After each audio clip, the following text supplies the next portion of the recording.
Bonsoir à tous, je me remets progressivement de mon lumbago, mais j'ai toujours la peur de rechuter, donc je commence un peu à aller mieux, mais j'ai du mal à m'asseoir convenablement, donc ne vous étonnez pas si je parais un peu guindé, hein.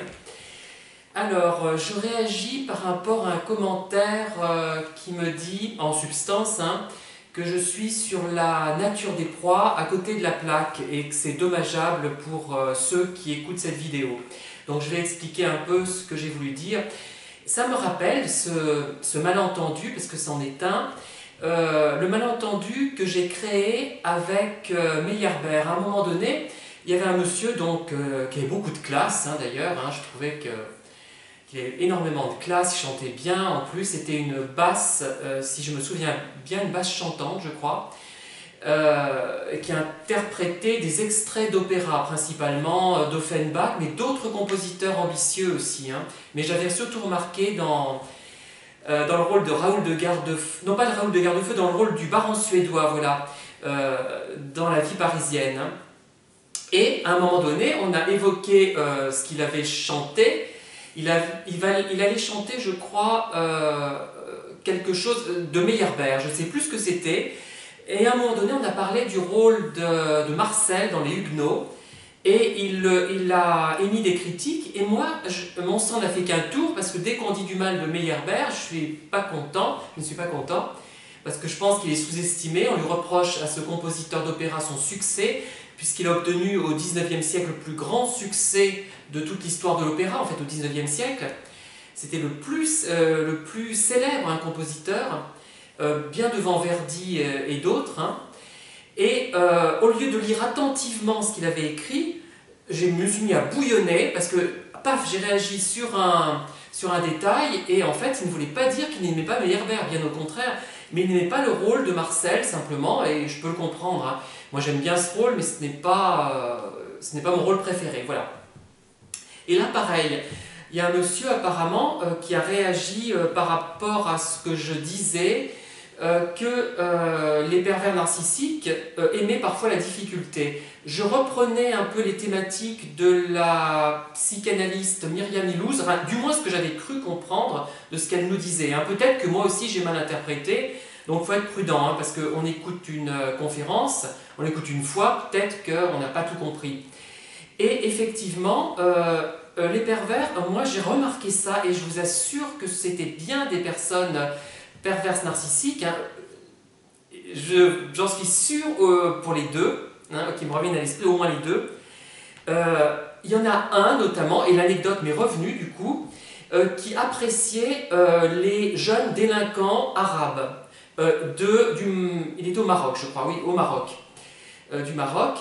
Alors, la personne qui m'a mis ce commentaire un peu négatif va dire « Mais non, il n'aime pas les délinquants, c'est des gens, il aime les gens intelligents, empathiques, fragiles, etc. » Eh bien, justement, est-ce qu'un délinquant, souvent, du moins ceux-là, n'étaient pas des gens fragiles à la base, hein, qui se sont mis d'ailleurs à boire, enfin bref, il y a eu des choses assez violentes. On peut être... bon... Et ça, je sais que ça, ce pervers, ça l'émoustillait terriblement, hein, ce genre de personnes. Bon, il y avait aussi le... Puisque c'est des gens qu'il pouvait dominer, il m'expliquait, hein, il pouvait quand même les dominer, et le danger l'excitait.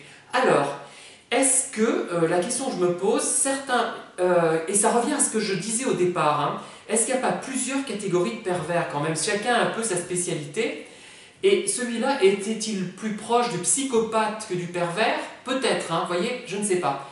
Mais effectivement, moi j'ai remarqué, ils aiment bien les milieux un peu douteux, interlopes, je dirais, comme on disait autrefois, pas clairs. Ça les excite. Bon, effectivement, c'était des jeunes délinquants avec un très bon physique, d'ailleurs, d'après ce que j'ai compris. Enfin, il me les a montrés, moi je les trouvais pas très beaux, mais bon, chacun ses goûts, hein. Comme dirait, c'est une technique de manipulation d'ailleurs, de contre-manipulation, développée par Isabelle Lazaraga. Ce genre de réplique, c'est chacun ses goûts, tous les goûts sont dans la nature, il en faut pour tous les goûts, hein, je reviendrai là-dessus. Et ils aiment par exemple transgresser les interdits, les PN, hein, comment dire, par exemple, une dame, surtout c'est les jolies en plus, qui porte le foulard islamique, ou qui est mûr et qui est jolie, tout aussi jolie, mais avec une personnalité forte, mais qui a quand même des restrictions par rapport à la relation homme-femme, par exemple, hein, et ben ça va les émoustiller, je vous assure, enfin ça va les intéresser du moins. Émoustiller, je ne sais pas s'ils peuvent être émoustillés comme nous on peut l'être, je ne sais pas, ça je n'ai pas élucidé la question. Hein. Et ils aiment les hommes ou les femmes mariés. Ça, ils aiment parce que ça crée une difficulté, plutôt une transgression d'interdit. Peut-être, je ne sais pas si c'est pas plutôt la transgression, enfin l'interdit. Je ne sais pas si c'est vraiment un interdit, mais ça leur crée un sentiment d'aller contre, entre guillemets, une certaine forme de morale, du moins, je crois. Je crois que c'est ça. Et je reviens sur ce que j'ai dit, je le confirme, je l'affirme. Les pervers s'intéressent aux personnalités fortes, avec une certaine intelligence, beaucoup de sensibilité, de la culture, en général, il y a ça. Et avec quand même des gens qui réfléchissent, qui doutent d'eux, donc s'ils réfléchissent, forcément ils doutent,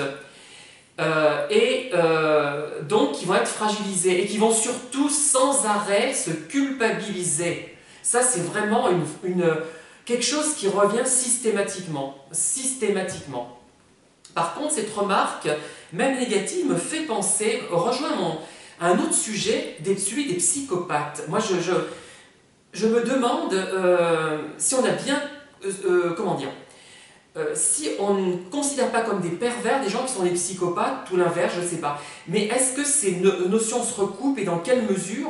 Moi, il faut que j'approfondisse ce sujet. Je crois que je peux être effectivement dans le faux par rapport à cette notion de psychopathie que je n'ai pas encore... je suis en train de terminer un livre d'Isabelle Nazaraga, j'avais déjà relu.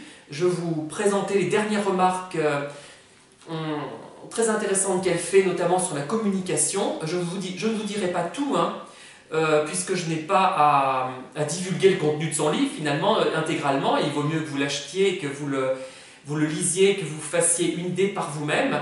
Mais à mon avis, on n'a pas tout élucidé. Hein. Il y a peut-être plusieurs sortes de pervers et des nuances, de toute façon. Moi, j'ai remarqué que beaucoup, par exemple, étaient bisexuels, homosexuels refoulés, homosexuels. Bon, beaucoup d'autres l'ont remarqué, comme moi. Mais on n'a pas connu l'intégralité des pervers du monde, on n'a pas lu l'intégralité des ouvrages sur la question. Cette notion, bon, il y a des notions de sociopathe, pervers narcissique, psychopathe. Alors pour les uns, ça se recoupe. Enfin, je suis pas. Rien n'est vraiment absolument clair, hein, j'ai l'impression. Pour beaucoup, c'est pas si clair. En tout cas, j'ai envie de dire, il faudrait que je revienne sur cette notion de personnalité qui nous dérange, qui nous perturbe, qui nous crée quelque chose de négatif. Enfin, la question à se poser, ça se revient toujours aux mêmes choses. Hein. Est-ce que cette personne est bénéfique pour nous ou est-ce qu'elle n'est pas nocive? Voilà, la notion de caractère pénible, nocif, perturbant. C'est ça, en fait, la vraie question, finalement. Hein. Mais je vous confirme que la définition que je fais des personnes qui sont les proies, les victimes de ces pervers narcissiques. Hein. D'ailleurs, je regarderai peut-être de nouveau l'émission qui est passée récemment et qui montrait plusieurs profils de dames qui avaient été victimes de pervers narcissiques. Et bon, elles n'étaient pas toutes comparables, mais il n'y avait parmi elles aucune qui n'avait pas d'assez grande qualité, finalement, ou même de grande qualité. Hein. Une force quand même en elle, je trouve, mais une grande fragilité. D'un autre côté, je ne prétends pas tout savoir sur les PN et sur les personnalités nocives. Enfin voilà, je voulais juste faire quelques remarques de complément. Je vais poursuivre la lecture d'un livre et je vous en parlerai peut-être ce soir si j'arrive à être en forme physique. Voilà. À bientôt et bonne soirée à tous. Au revoir.